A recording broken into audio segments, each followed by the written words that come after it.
All right, I am back with another petty pop up, real heavy on the petty. I'm just here to state my petty opinion. Everything said in this video is alleged and, in my opinion, and used for educational and entertaining purposes. All right, y'all, where my petty bet is at? Y'all get on in here. Let's talk about the liars and haters of Huntsville. Um, Y'all, it is so much going on. Y'all know these YouTube streets are hot. There is a lot out there going on, content creator beefs and whatnot. But let's get into this episode. So ladies and gentlemen, we first opened up with Ken and Trisha.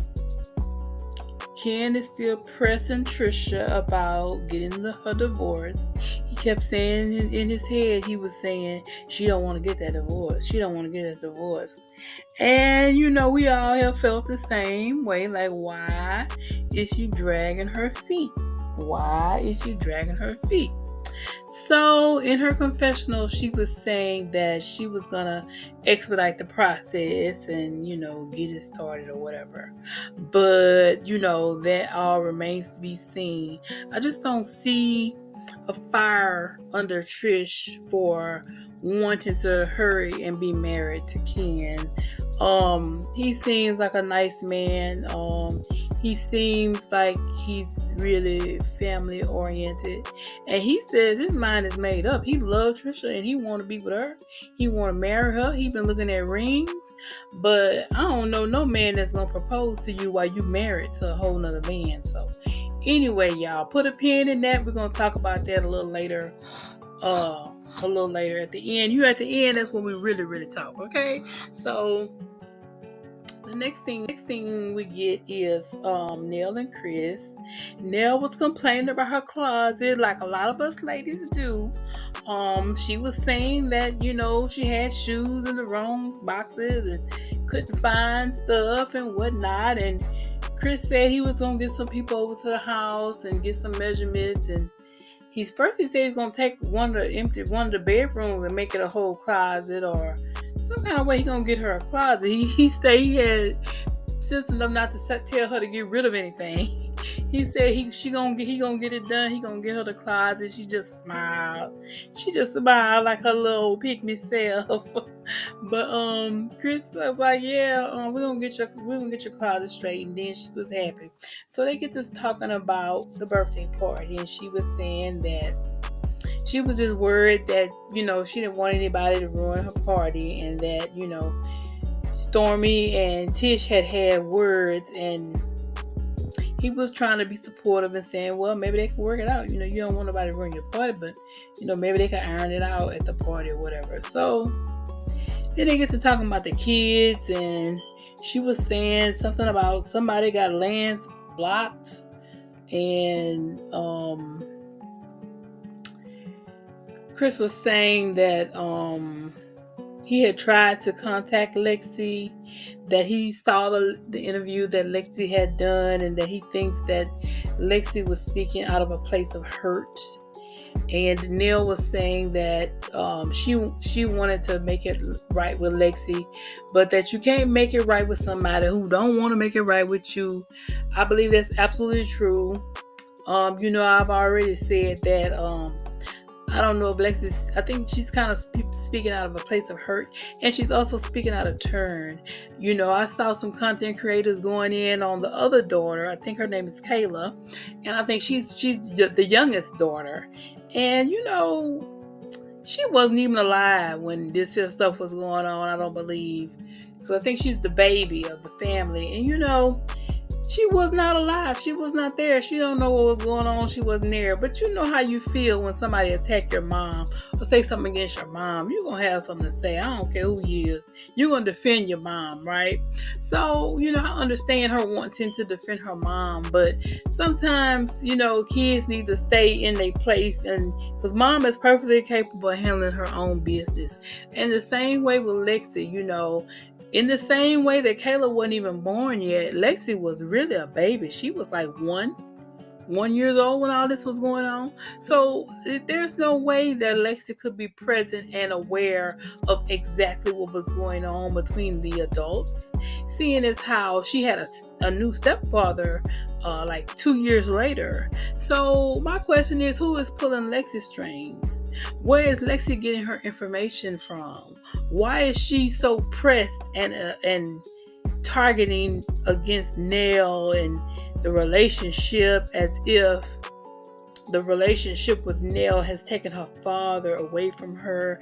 It kind of just seems like that. I don't know if that's exactly how she feels, but she seems very resentful of Nell, and I just don't understand why, because I'm not there. I'm not in their life. I'm not in their marriage. I'm not in their, family, but I don't know. It just seems like Nell was trying to treat her like all the other kids and do for her like she did all the other kids, and she just seems resentful. I don't really know what's going on there.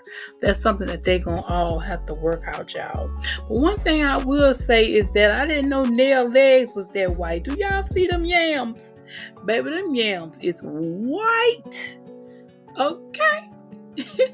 I was like, yes, honey, you need a tanning booth. You need to get out and get you some sun on them legs, honey. Them things look like they've been bleached.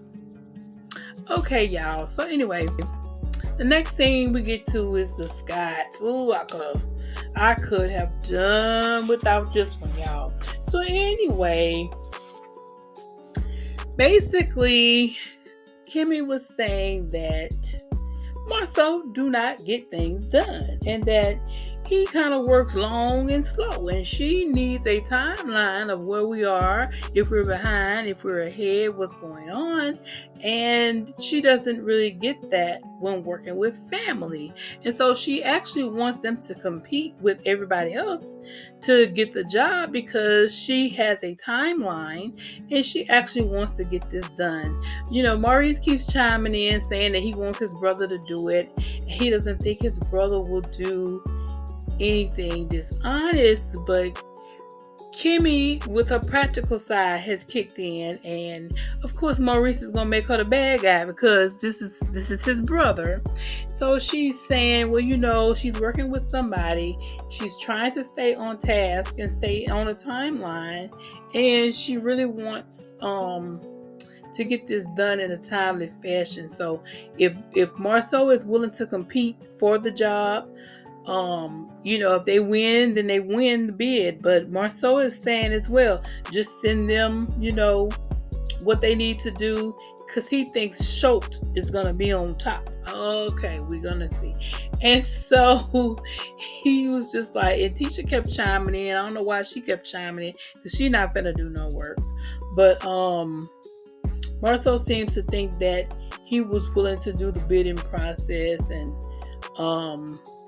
Kimmy in her confessional kept throwing shots. She was like, well, let the record show, Tisha office not finished, the strip mall not finished, Scott Manor not built, So she was like, the best, indicator is, history. And so, with all of these projects not done or not completed, she doesn't think that Marceau is the best candidate for the job. And Marceau seems to think that Shoulder will come out on top. They'll compete with everybody else, but that they can come out on top. But anyway, I don't know if this is even a real project, because the little place that they talking about renovating, y'all, it looked like a shed in somebody's backyard. Like, it's really that small. Matter of fact, a shed might be bigger. Like, from what I saw of it, this is supposed to be the little mom and pop place they supposed to have bought. It wasn't very large, so I don't even see how they could fit ovens and stuff in there for to open a restaurant. And that, girl, you must just bought the land and y'all getting ready to build a restaurant, because that little shed that we saw on that property, that ain't hardly big enough for to be no restaurant. So anyway, they are the king and queens of deflection. They're willing to talk about everybody else's stuff, just not their stuff. And so Tisha pipes in with telling Maurice to tell his husband to keep his jewelry on. And then they get off talking about, he done bought Tisha a 5-carat ring. It don't matter what you bought her. Where is your ring? Why are you not wearing your ring? But the question to me is like, how long has he not been wearing his ring? Because it seems like, I think it's been a while. Like ever since this show been on, this man ain't never wore his ring. So why all of a sudden are you bringing it up, honey? Because I don't know who you think is looking for Marceau, but evidently you think somebody's looking for Marceau. But anyway, if the man haven't worn his ring in 20 years, it's probably improbable that he was going to wear it now. But anywho, I don't know what they was talking about, y'all. Anyway, so the next thing we get is Mr. Courtney and Mr. Ken back at the gym again. So we find out that Ken and Courtney play ball. They played Little League ball since they was about 10 years old. So Ken was saying that, he been with Trish for about 2 years. I've heard people say 5. This man said he's been with her for 2 years. And that, she's technically still married. So, he said that she had been separated for 3 or 4 years before he even came around. And so Courtney was like, well, what if the divorce takes 5 years? Or, he was like, no, I'm not waiting around 5 years. So then Ken gets to telling the Courtney how Martell was acting like he didn't know Trish. And he was just thinking that was weird because he was like, I know that they know each other. Because he was saying how, she went to school with his brother. And, it just seemed like he was weird. Like, people gonna have something to say. It's kind of like, y'all acting kind of like she like his old jump off or something, And he was like, no, you're not finna have my baby out here like that. So, he halfway trying to claim her and halfway trying to stay safe. Because I think he kind of in the back of his mind probably thinking like everybody else, something is going on. So anyway, Ken was also saying that, people still think that she's married to her husband, Ken.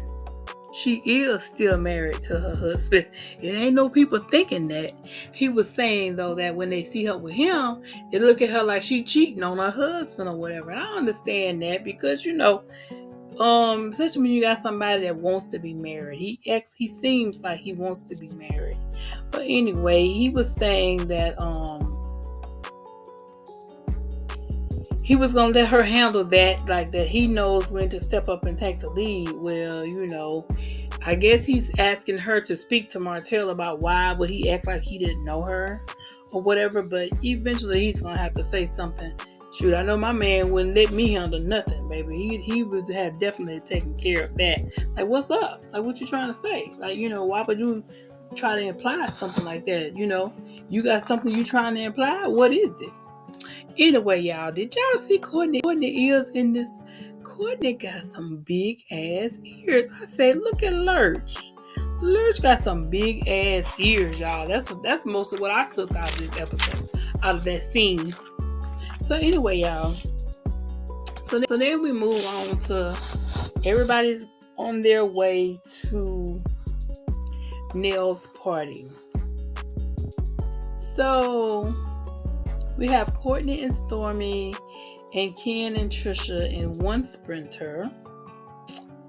And Stormy is asking Trish, what did Tisha say about Nell? And so Trish is telling her, well, she said that, she was loud and rowdy and to get in your face. And Stormy was explaining that no, Nell is not like, she's motherly. And when she is like that, it's out of love and blah, blah, blah. So she was like, well, if she said that about Nell, what did she say about me?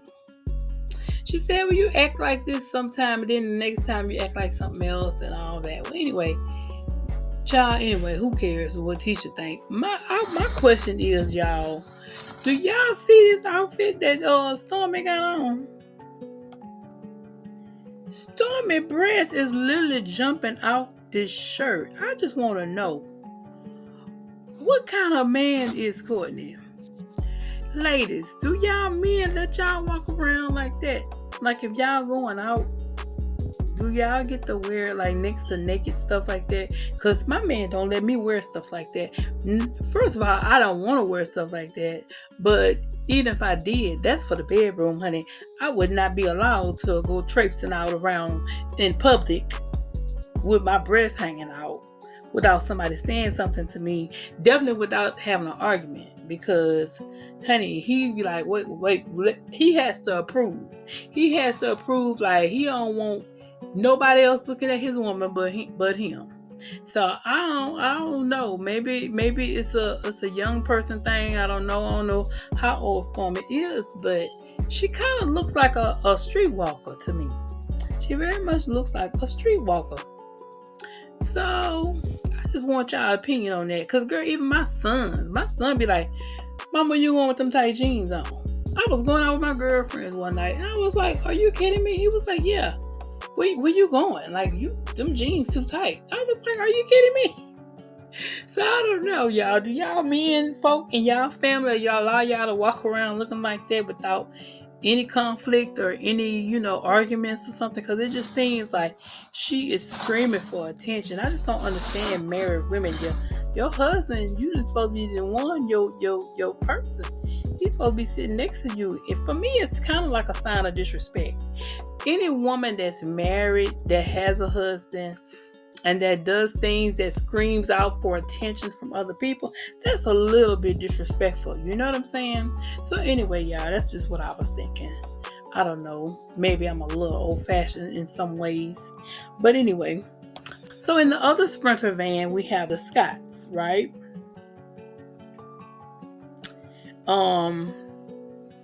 The Scotts were saying that it was strange for them to get an invitation from Stormy to her event when they hadn't spoken in months. And Marceau was saying that, if they're gonna be like they were arguing and whatnot. Now this was months and months ago. Y'all remember when they went to play pool and that Stormy and them were real late when they got there and they kind of like clashed. And I don't recall anybody screaming or yelling or having. They probably had a few words, but I don't remember it being loud. But anyway, Marceau was saying, we don't get along, and we scream and yell at each other. Why would you invite us somewhere?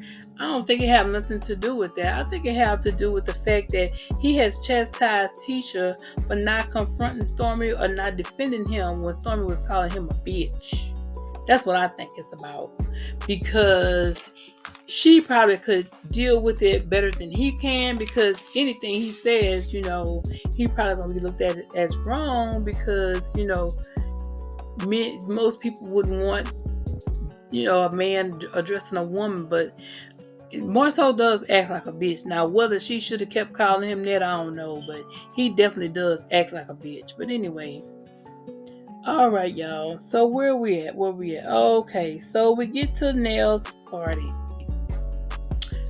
Honey, when Melody Cherie walked in the party, baby, all eyes went to the purple jumpsuit, honey. Yes, they did. So Mel walks in. Everybody's attention is drawn to the purple jumpsuit. Tisha takes it upon herself to walk up to Mel and say, take these dang glasses off. Girl, who is you talking to? You don't tell that grown woman what to do. She can do what she want to do. Now take these damn shades off. Girl, who is you? Why do you think Mel have to do what you want her to do? Are we jealous much? Like, seriously, like, she could not control herself. Y'all, she had to walk up and say something. So then she tells Mel, well, didn't you say you wanted to speak to Marceau? And Mel was like, and yes, and I will speak to him at another time. This is not the time or the place. At a birthday party, I'm going to bring up something like that. No, I'm going to address him, but not tonight. Girl, you can't control me and tell me what to do. Girl, you better go talk to them kids. You better go get you somebody to play with. Girl, Mel was looking at her like, girl, you don't get away from me. I don't play. I don't mess with you anyway. So anyway, y'all, we finally get to the birthday girl. The birthday girl comes in. She throwing it down. Her and Fletcher was clowning. It was cute. The rest of the cast was kind of like, hey, there she go.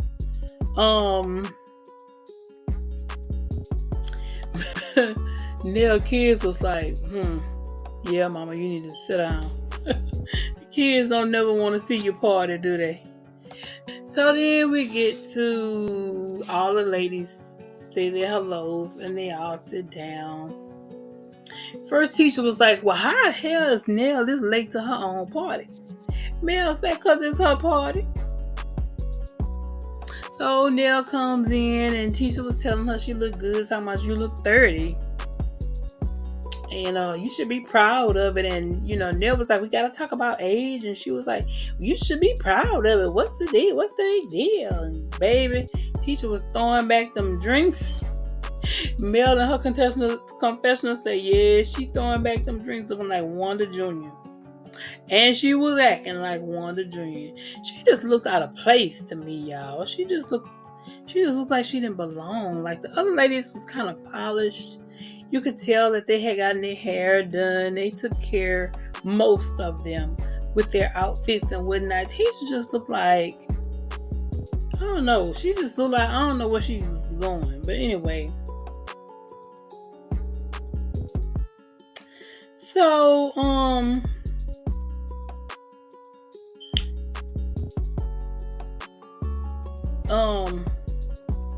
so then Nell introduces herself to Trisha, telling her it was nice to meet her.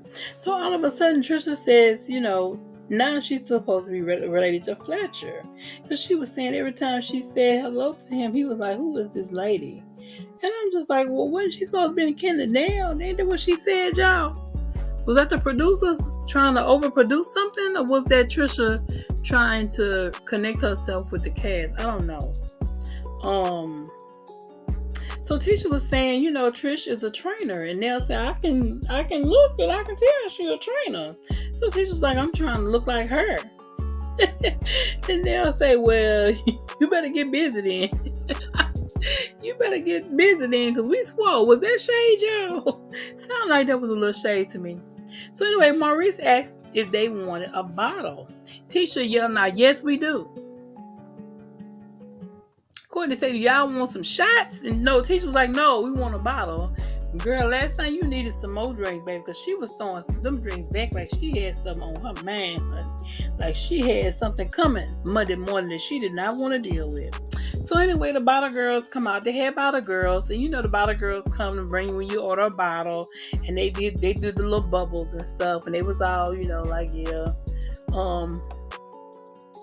So Mel asked Trish, was she always a trainer? And she goes, no, that she became a trainer after her parents passed at 55. She said that her motto was that she wanted to be alive at 55. And so, of course, Mel would put a positive spin on it. And she was like, well, you just have more angels protecting you, So Kimmy asked Trish, was she married? So Trish said, I was. Then she was like, well, no, I'm still married, but so Kim was like, the guy you came in with, like, that shows somebody else, and she was like, yeah, she seemed like she don't like explaining it. I'm sure Ken likes it even less, but anyway, they show the men, they cut to the men, and the men are doing the same thing, questioning Ken, and they was asking Ken, like, so when did you find out that she was still married? And he was like, it was never a secret. She told him straight out the gate. He was saying that they've been separated like 3 or 4 years before he ever came into the picture. And Maurice was telling him, no, you can get a divorce. He was like, no, you do not have to stay married. You don't have to stay married to nobody, especially for like 5 years. You can get that person served. You can get a divorce. So anyway, they cut back to the ladies, where we find Keisha saying, telling Trisha, these girls are like feisty, especially Nell. Nell took a little bit of offense to that, and she was like, well, why would you say I'm feisty? And Tisha says, because you're feisty. And they'll say, well, you don't think you feisty? She said, no, I do not. And they'll say, the hell you say? Yeah, Tisha, yeah, you on one tonight, honey. Throwing back them whatever that is she was drinking, honey. She was throwing them back. So they show Kimmy in her confessional. And Kimmy said that, when Tisha say things was getting turned up, and say when things get turned up, Tisha comes out. I say Tisha comes out. I say, yeah, Kimmy, you gonna have to pay for that one, honey. Yeah, they gonna get you for that, boo.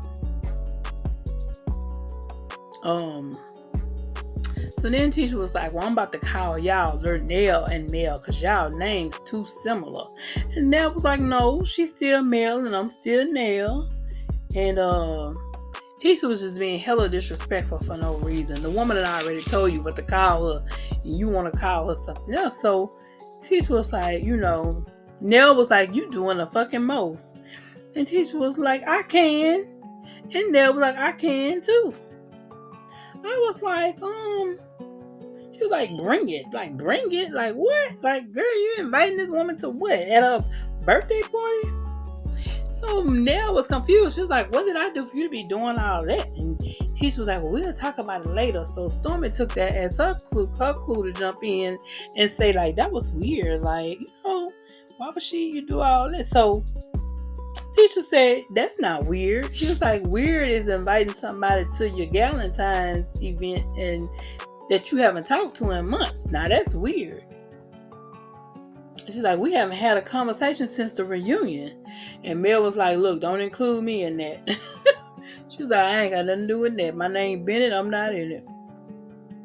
So, Stormy was like, well, what did I say?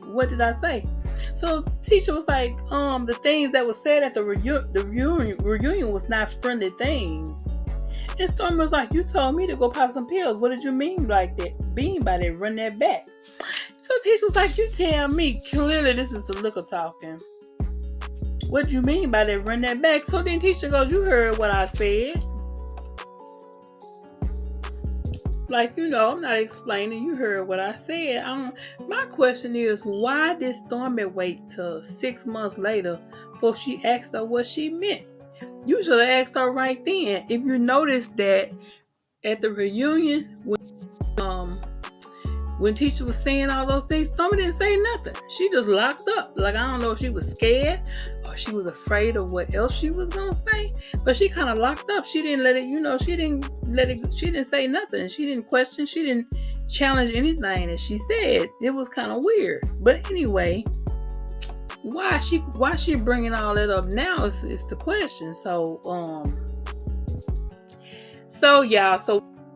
we get to that point where they said that's the end where it ended at, and it was saying, to be continued. So that was the end of the episode. What did y'all think of this episode? Because these YouTube streets have been on fire. I don't know. I kind of feel like they're trying to punch it up now. Do y'all think Ken and Trish's story is real or is it fake? Because I don't know. Who did I see? One of the content creators, I think it was Diana Rose. She had done some research and she went on, I think, Ken's Facebook, either Facebook or Instagram profile. And I think his story with Trish started on February the 7th of this year, 2027. Now, he said he'd been with her for 2 years. It's mighty funny your story with her started on the day y'all started filming. Okay, so then she goes back on her Facebook or Instagram account where she still got pictures of her husband. She still got pictures of, I'm like, y'all know that the fans of this show they investigative skills are top tier, honey. Y'all have got to know that you can't facilitate no fake stories around here. You dealing with black women. Do y'all know how smart black women are? Do you know how we can kind of read and see through things, Anyway, I don't know if a lot of this stuff is for show or if it's real. I don't know. Hotel said they was acting, so I don't know if the shit is real or if it's not. It's been a lot of content creator beef going on YouTube. I just disheartened by that. I would rather us to be some classy ladies and not, let things ruffle our feathers, to that degree where we got to be going back and forth at each other. But, I understand defending yourself. But anyway, some people, I don't understand the attacking of other people. Like, you really just don't have to do that. I would never do that. I'm going to speak the truth, regardless of what it is. If you can't handle it, I understand. So this lady came up in my comments, y'all.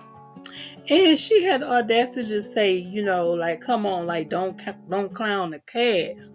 I was like, lady, what you mean you don't clown the cast? As long as they gearing up and putting their clown noses on, oh yes, ma'am, I'm going to give them their shine. Oh yes, ma'am, that is why I'm here. I am here to comment on what I see, what is being put in front of me, and I feel like I have every right to do just that. So, when the clown when the class don't want to get clowned, why don't they stop clowning and lying?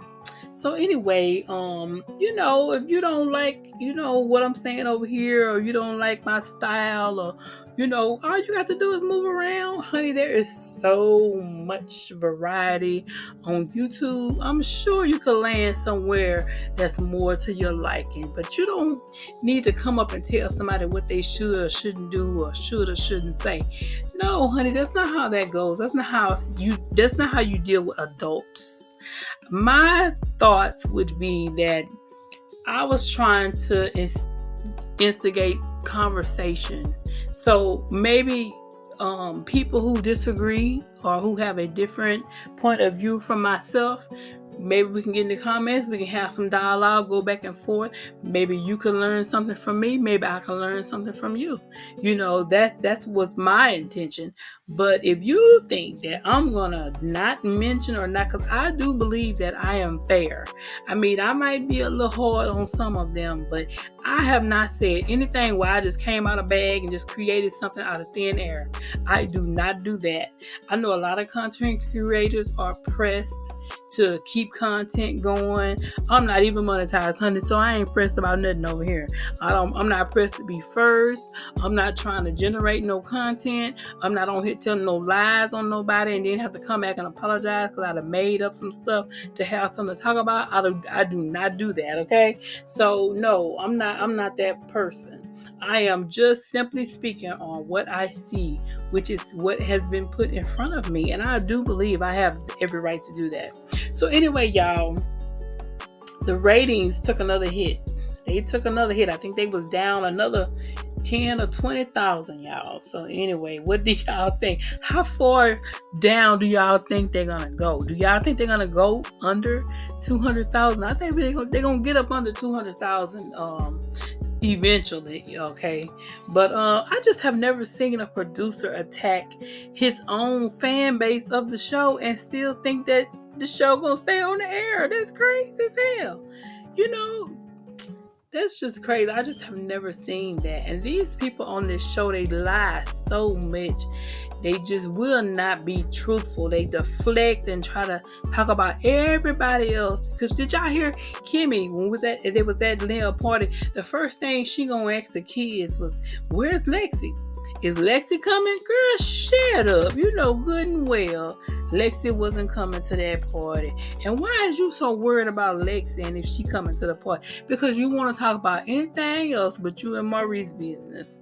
But anyway, y'all, that's all I got. I think, like I said, we all know this show is on the decline, and we just gonna still ride it till the wheels fall off. I'm gonna still be watching, trying to see, how I can support Melody Cherie. But anyway, y'all, that was it. So anyway, y'all, thank y'all for watching. Get down in the comments. Let's talk about it. Let's y'all want to talk? Let's talk about it. Get down in the comments. But that's all I got. So until the next time, y'all, peace.